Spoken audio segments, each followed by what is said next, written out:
All right, hi everybody. So in this question here, we're going to find the derivative. We're going to find y prime, but we're going to have to do this implicitly. So first thing I notice when I see this first term here is it's really two terms or two functions multiplied together. It's this 2x and y squared. Then the other terms that I've got there are kind of single terms there. I don't see the multiple terms multiplied together. So I'm going to use the product rule for this first one. So for the first thing I'm going to do is take the derivative of 2x, which is just going to be 2, and I will multiply that by the other term, y squared.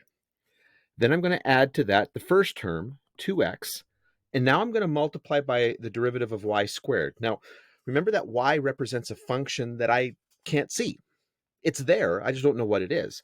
So I would have to use the chain rule for this. So it's going to be 2y to the 1, and actually I don't want to write it like that because it's going to get confused here. But then I'm going to have to multiply that by the derivative of whatever the function is that y represents.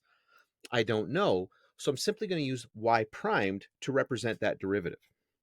Then I'm going to subtract, and again, I'm going to take the derivative of y cubed, which will be 3y squared.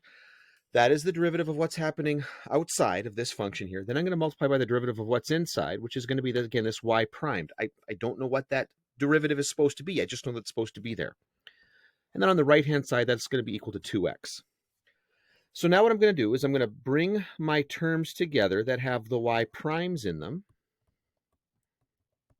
And I'm going to bring that 2y squared over. So I've got the 2x minus 2y squared.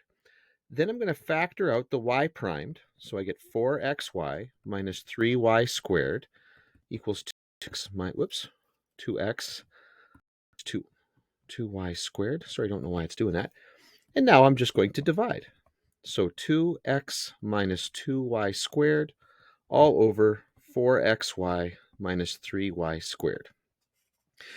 Now, at this point here, you may be expected to do a little bit of factoring, but basically I can take out a 2 in the numerator, and I can take out a common y in the denominator,